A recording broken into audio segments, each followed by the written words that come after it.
The Empire had conquered 300 star systems over the past 2,000 years. Their military was the most feared force in the known galaxy. Every species that stood against them had been crushed, enslaved, or completely destroyed. They believed they were the ultimate predators of the universe. They had never lost a single war in their entire history. When their scouts first discovered Earth, they laughed at what they found. The humans were a young species, barely capable of traveling beyond their own moon. Their weapons were primitive. Their ships were slow. Their bodies were soft and weak compared to the armored scales of the warriors. The Empire's military council spent only 10 minutes discussing whether to conquer Earth. The decision was unanimous. This would be the easiest victory in their history. Supreme Commander stood on the bridge of his flagship, the Eternal Dominion, as his invasion fleet dropped out of hyperspace near Earth's solar system. Behind him were 5,000 warships, each one carrying enough firepower to destroy a small planet. 2 million soldiers waited in their transport ships, eager for battle and glory. Had studied the humans for 6 months before the invasion. He found them fascinating in their weakness. They fought wars among themselves constantly. They killed each other over resources, religion, and simple disagreements. Their history was filled with blood and suffering. But despite all their conflicts, they had never developed weapons that could threaten a proper spacefaring civilization. They were still using chemical rockets and nuclear weapons that they had abandoned thousands of years ago. The Empire sent their standard message to Earth's governments. Surrender unconditionally within 1 standard day or face complete destruction. They expected panic, chaos, and quick submission. Instead, they received a simple reply from something called the United Nations. "We decline your offer. Please leave our solar system immediately." Was amused by their courage. He ordered his fleet to advance toward Earth. As they approached, his sensors detected a small group of human ships coming to meet them. There were only 50 vessels, each one laughably small compared to his warships. He almost felt sorry for them. The human ambassador requested a meeting before any fighting began. Agreed, curious to see these creatures up close. A shuttle docked with his flagship, and a single human female walked onto his bridge. She was small, with dark skin and gray hair. She wore a simple uniform with no armor or weapons. "I am Ambassador Sarah," she said calmly. "I have come to give you one final chance to leave peacefully." Towered over her, his scales gleaming under the ship's lights. "You have courage, human. I will make your death quick." Ambassador smiled, but there was no warmth in her expression. Her eyes were cold and hard. "Commander, I need you to understand something important. In our history, we have fought thousands of wars. We have killed hundreds of millions of our own kind. We have developed weapons that could destroy our entire planet many times over. We did all of this while fighting against ourselves." She paused, letting her words sink in. "You see, we humans are very good at war. Too good, actually. We realized long ago that if we kept fighting the way we used to, we would destroy ourselves completely. So we learned to control our nature. We built systems of peace. We created rules and agreements to prevent total war. For the past 2 centuries, we have held back our darker instincts." Snorted, "This is your strategy, telling me how peaceful you have become. Your weakness will be your end." "You misunderstand me," Ambassador continued. "We are not peaceful because we are weak. We are peaceful because we know what we are capable of. We have seen the monster that lives inside humanity. We keep it locked away because we are terrified of what it would do if we let it free." She took a step closer to the massive commander. "Your invasion has given us something we have not had in a very long time, a target that is not ourselves. You have given every human being on Earth a common enemy. You have united 8 billion people who were raised on stories of war, survival, and victory against impossible odds. And you have told them that their families, their homes, and their entire species will be destroyed if they lose." Ambassador's voice dropped to a whisper. "Commander, you have not started a war with humanity. You have ended our peace. And now you will learn why we worked so hard to keep that peace in the first place."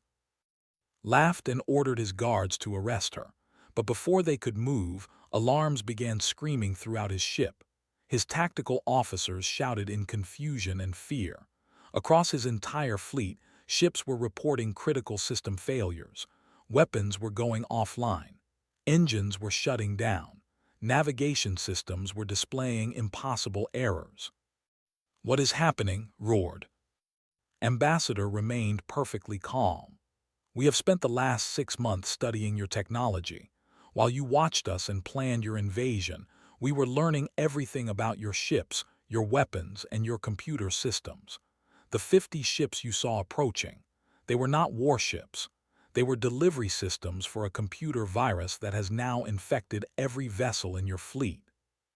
Stared at her in disbelief. "Impossible.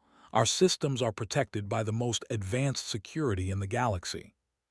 "Your security was designed to stop other spacefaring civilizations," replied. "We are not like other civilizations. We have spent thousands of years fighting against each other. Deception, sabotage, and surprise attacks are not new concepts to us. They are part of our basic military training."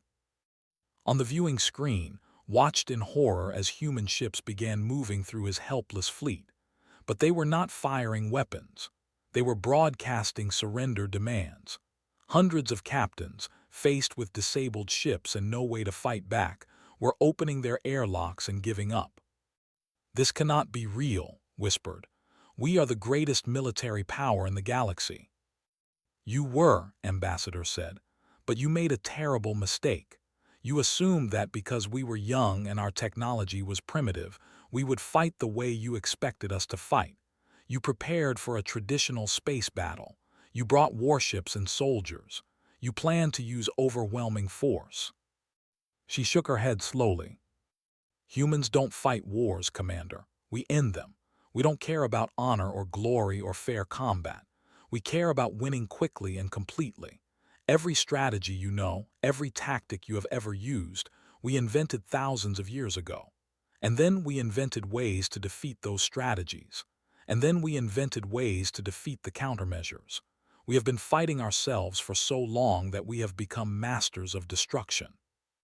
Reached for his weapon, but his arm would not move. He looked down and saw a small device attached to his scales. Some kind of paralyzing agent was spreading through his body. "When did you?" he gasped. "When I stepped onto your bridge," answered. "I am not just an ambassador. I am also a soldier. In human wars there is no difference. Everyone fights. Everyone contributes. Even a small, old woman can carry enough poison to disable a room full of enemy commanders."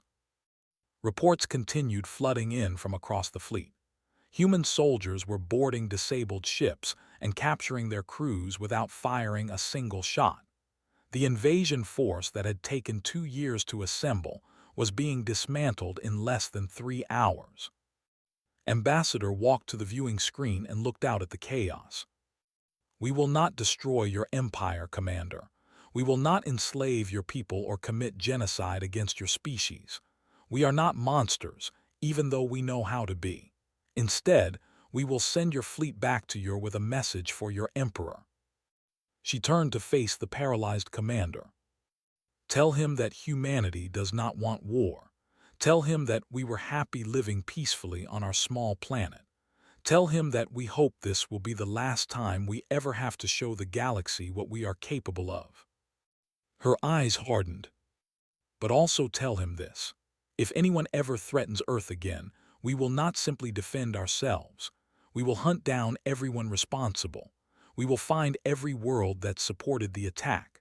And we will demonstrate why every human child is taught the history of our wars. Not to glorify violence, but to remind us of the darkness we carry inside ourselves." She leaned close to his frozen face. "We don't fight wars because fighting means both sides suffer. We end wars, quickly, efficiently, and completely. We break our enemies so thoroughly that they never rise again. We did it to ourselves many times before we learned better, and if you force us to do it to you, we will not hesitate." Within 2 weeks, The entire invasion fleet had been captured, repaired, and sent back to their empire. The humans kept none of their ships or technology. They wanted nothing from them except for them to leave and never return. The Emperor of the Empire listened to Commander's report in complete silence. When it was finished, he remained quiet for a long time. Then he issued a single decree that would be broadcast to every corner of his domain. Earth and its solar system were to be declared a forbidden zone. No ship was ever to approach within 100 light years of that small blue planet. The humans were to be left alone forever. When asked why by his advisors, the Emperor simply said, "Because they showed us mercy. And any species that can defeat us completely while choosing to show mercy is a species we must never provoke again." Across the galaxy, other empires and civilizations watched what had happened. They had seen the mighty brought to their knees by a species that had barely left its own planet. They watched the humans release their prisoners, return stolen ships, and simply go back to their normal lives as if nothing had happened. And they all reached the same conclusion: leave the humans alone, do not touch their planet, do not threaten their people, because humanity did not fight wars the way everyone else did. They did not seek honor or glory or expansion. They simply wanted to live in peace. But when peace was taken from them, they became something terrifying. They became the thing that other species had nightmares about. They became the end of wars. And that was exactly how humanity wanted it to be.